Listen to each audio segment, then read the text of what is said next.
Senhor presidente, senhores parlamentares, nos últimos dias eu tenho recebido muitos juízes, muitos promotores, muitos deputados, muitos senadores, muitas pessoas preocupadas com os mais pobres, né? Muitas pessoas preocupadas com a reforma previdenciária que supostamente estaria preocupando os mais pobres. É engraçado que nenhuma dessas categorias jamais bateu no meu gabinete para falar sobre os empréstimos a milionários do BNDES ou talvez a correção da tabela do imposto de renda, ou sobre auxílio moradia de juízes e promotores, ou mesmo, aliás, muito menos, sobre o aumento de salário de juízes do Supremo Tribunal Federal que tramitou nesse Congresso há pouco tempo. E isso me despertou a curiosidade, né? De onde é que veio essa súbita preocupação com os mais pobres dessa categoria que, na pior das hipóteses,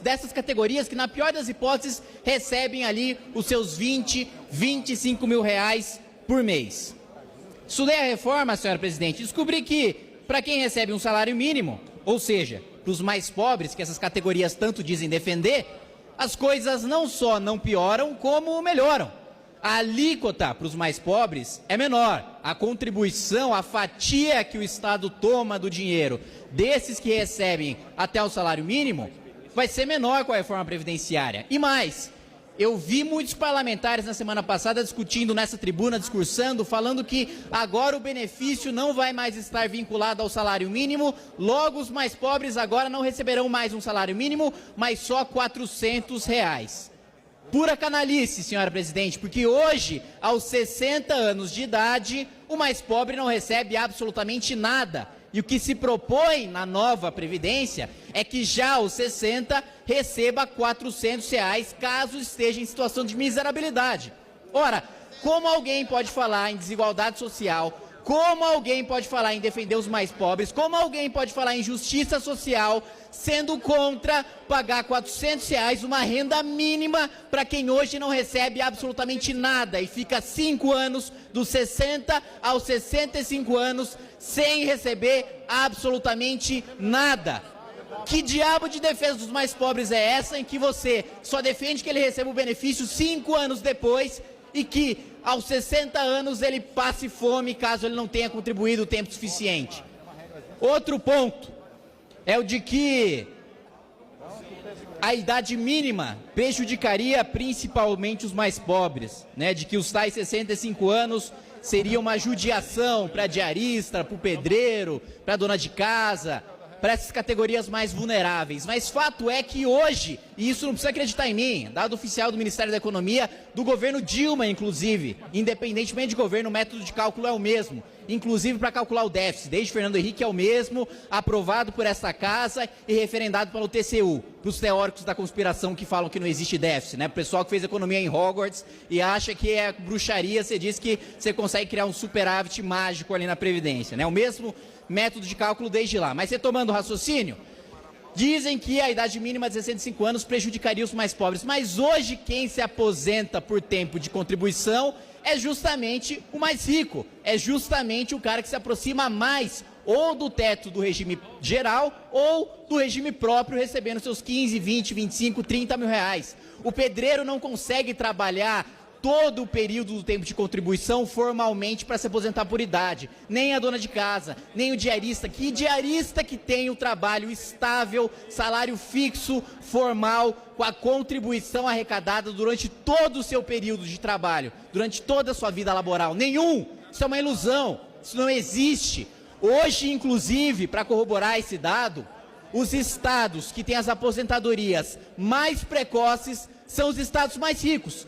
E os estados mais pobres já se aposentam por idade. Ou seja, não existe prejuízo nenhum para quem hoje se aposenta por salário mínimo. Pelo contrário, para quem hoje se aposenta com salário mínimo, vai haver uma antecipação do benefício em 5 anos e a alíquota vai diminuir. Mas aí me causou curiosidade, né? Bom, já que não prejudica os mais pobres, por que juiz, promotor, deputado, senador, ministro está batendo na porta do meu gabinete para falar contra a reforma e falar que está preocupado com os mais pobres? E aí eu fui ver como essas classes são afetadas pela reforma previdenciária. Bom, essas classes, e aí incluindo a minha classe agora de deputado federal, a nossa contribuição dos deputados, dos senadores, dos juízes e dos promotores vai passar de 11% para 19%.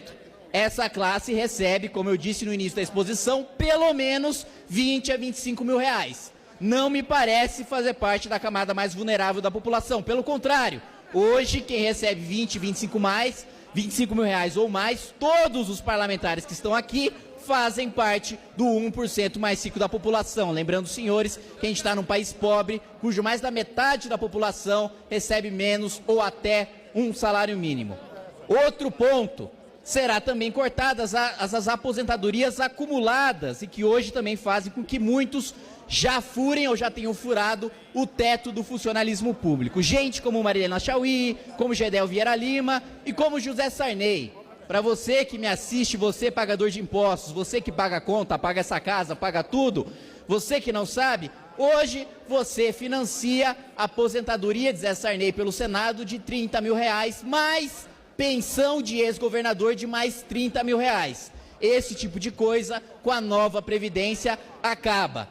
É essa proteção aos mais pobres que está sendo pregada. É a proteção ao mais pobre que ganha o salário de 39, 40 mil reais, que tem segurança, que mora em condomínio fechado, que os seus filhos estudam em escolas particulares, que tem convênio de saúde particular, que não precisa de nenhum serviço público e que diz que está protegendo os mais pobres, combatendo a reforma da Previdência.